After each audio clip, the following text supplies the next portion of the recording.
राजस्थान की सूखी हवाओं में कई कहानियां तैरती हैं, कुछ वीरता की, कुछ प्रेम की और कुछ ऐसी जो डर के सायों में दबी रहती हैं। थार के रेगिस्तान के बीच बसे एक पुराने रियासती कस्बे में आज भी एक कुआं खड़ा है, जिसकी गहराई में पानी नहीं बल्कि एक ऐसी दास्तान दबी है जिसे सुनकर रोंगटे खड़े हो जाते हैं। लोग इसे खून का कुआं कहते हैं। कारण सिर्फ इतना नहीं कि इसका पानी लाल है, बल्कि इसलिए कि उस लाल रंग में किसी समय बहा हुआ खून मिला हुआ है, जो सदियों बाद भी सूखा नहीं। कहा जाता है कि ये कुआं कभी रियासत का जीवन था, प्यास बुझाने का एकमात्र स्रोत, गांव की औरतों की रोजमर्रा की मंजिल और सैनिकों की प्यास बुझाने वाला साथी। लेकिन एक रात रियासत में ऐसा कांड हुआ जिसने इस कुएं को खून से भर दिया। तब से यहाँ से पानी निकालने की कोशिश करने वाला कभी जिंदा नहीं लौटा। गांव के बुजुर्ग कहते हैं कि पानी खींचने के साथ ही आवाजें भी ऊपर आती हैं, कराहने की, चीखने की, और कभी कभी ठंडी सांसें किसी के कान के पास तक पहुंच जाती हैं। आज के दौर में ये कुआं वीरान है। उसके चारों ओर कंटीली झाड़ियां और टूटी फूटी पत्थरों की दीवारें हैं, लेकिन कभी ये रियासत के गर्व का प्रतीक था, जब तक कि एक राजसी विश्वासघात ने इसकी किस्मत बदल दी। करीब 250 साल पहले राजस्थान की एक छोटी सी रियासत थी, राजगढ़। ये रियासत रेगिस्तान के बीच बसी थी, जहां पानी का मिलना भगवान का वरदान माना जाता था। यहाँ के राजा विक्रम सिंह अपनी प्रजा के लिए दयालु और न्यायप्रिय माने जाते थे। उन्होंने ही महलों से दूर गांव के बीचों बीच एक विशाल पत्थर का कुआं खुदवाया था। कुएं का पानी मीठा और ठंडा था, जो आसपास के मीलों तक कहीं नहीं मिलता था। गांव की सुबहें इस कुएं से शुरू होती थीं। औरतें सिर पर मटके रखकर कतार में खड़ी रहती, बच्चे किलकारियां मारते हुए पास खेलते और बुजुर्ग कुएं की मुंडेर पर बैठकर पुरानी बातें करते। सैनिक भी लंबी ड्यूटी के बाद यहां आकर पानी पीते और कई बार यहां राजनीतिक चर्चाएं भी होती। पर राजा विक्रम सिंह का परिवार वैसा सुखी नहीं था जैसा उनकी रियासत थी। उनकी एक ही संतान थी, राजकुमारी पद्मिनी। पद्मिनी अपनी सुंदरता और जिद के लिए मशहूर थी। उसकी आंखों में अजीब सी चमक थी, मानो वो हमेशा किसी राज में जी रही हो। रियासत के कई अमीर और प्रभावशाली घरानों से उसके लिए रिश्ते आए, लेकिन राजा को कोई भी वर पसंद नहीं आया। उसी समय महल में एक नया सेनापति नियुक्त हुआ, वीरभान। वह लंबा चौड़े कंधों वाला और बेहद तेज तर्रार योद्धा था। उसकी तलवारबाजी देखने वाले दंग रह जाते थे, लेकिन उसका दिल सिर्फ एक के लिए धड़कता था, राजकुमारी पद्मिनी। ये राज दोनों ने छुपा रखा था, क्योंकि राजा कभी इस रिश्ते को मंजूर नहीं करते। गांव में लोग कहते थे कि चांदनी रातों में पद्मिनी और वीरभान कुएं के पास मिला करते थे। पानी की लहरों में चांद का प्रतिबिंब और दोनों की परछाई, मानो किसी और दुनिया की तस्वीर हो। लेकिन सुख ज्यादा दिन टिकता कहाँ है। एक दिन रियासत में पड़ोसी राज्य ने हमला कर दिया। सेनापति वीरभान ने मोर्चा संभाला, लेकिन महल के भीतर ही विश्वासघात हो गया। राजा के ही एक करीबी मंत्री हरि सिंह ने गुप्त मार्ग से दुश्मनों को भीतर घुसा दिया। युद्ध महल तक पहुंच गया।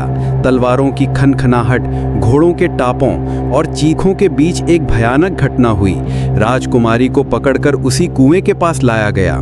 दुश्मनों ने आदेश दिया कि पानी रोक दो, ताकि गांव और सेना प्यास से तड़प जाएं।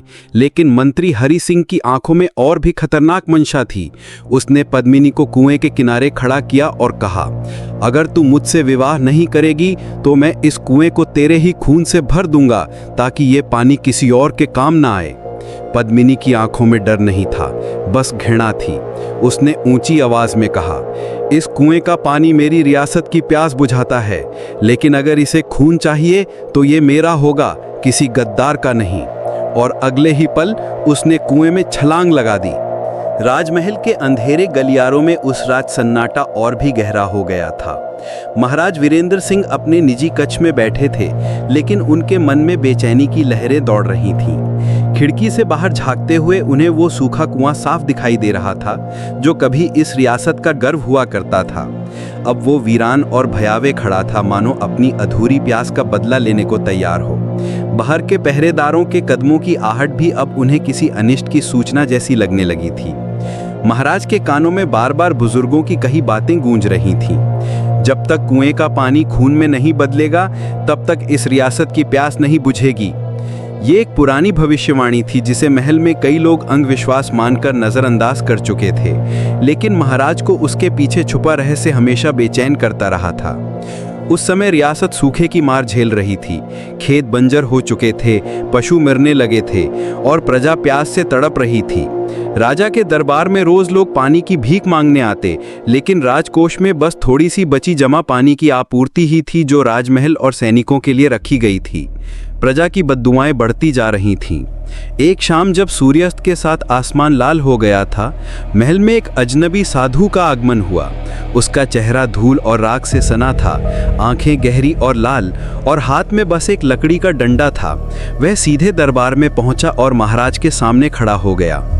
राजा वीरेंद्र, तुम्हारे कुएं की प्यास सिर्फ पानी से नहीं बुझेगी, उसे खून चाहिए, और वो भी अपने ही खून का, साधु ने धीमे लेकिन ठंडे स्वर में कहा।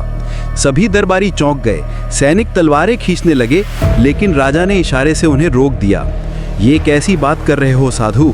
खून से कुआं भरने की बात तो पाप है, राजा ने गंभीर स्वर में कहा। साधु मुस्कुराया। उसकी मुस्कान में एक अजीब सा भय था। पाप और पुण्य का हिसाब इंसान नहीं, समय करता है महाराज। इस कुएं की नींव में जो शाप है, वह उसी दिन खत्म होगा जब रियासत का मालिक अपने रक्त से इसकी पहली प्यास बुझाएगा। महाराज ने साधु की बात को हंसी में उड़ा दिया, लेकिन उसी रात अजीब घटनाएं शुरू हो गई। महल के नौकरों ने बताया कि आधी रात को कुएं से पानी उबलने जैसी आवाज आती है, लेकिन उसमें पानी नहीं बल्कि लाल रंग का कोई तरल झलकता है। पहरेदारों ने कसम खाकर कहा कि उन्होंने कुएं के किनारे एक औरत को देखा, सफेद कपड़ों में, बाल खुले और हाथ में पानी से भरा एक मिट्टी का घड़ा, लेकिन घड़े का पानी लाल था और उसकी बूंदें जमीन पर गिरते ही गायब हो जाती थीं। महाराज इन बातों को अंधविश्वास मानते रहे, लेकिन एक घटना ने उनका विश्वास हिला दिया। एक सुबह राजमहल के सबसे बड़े मंत्री की लाश कुएं के पास मिली। उसका शरीर सूखा हुआ था, जैसे किसी ने उसकी नसों से सारा खून खींच लिया हो। उसकी आंखें खुली थीं, होठ फटे हुए और चेहरे पर मौत का डर जम चुका था। अब रियासत में डर और तेजी से फैल गया। लोग कुएं के पास से गुजरने से भी डरने लगे। बाजार सुनसान हो गया, बच्चे खेलना छोड़कर घरों में छुप गए और रात होते ही पूरा शहर अंधेरे में डूब जाता था। लेकिन इस सब के बीच महाराज के मन में एक सवाल गूंजता रहा, क्या सचमुच मेरे खून से ये शाप टूट सकता है? क्या मैं अपनी रियासत के लिए ये बलिदान दे सकता हूँ? इसी सोच में डूबे हुए उन्होंने एक रात अकेले कुएं के पास जाने का निर्णय लिया। वह अंधेरी रात थी, हवा में ठंडक थी और चांद बादलों में छुपा हुआ था।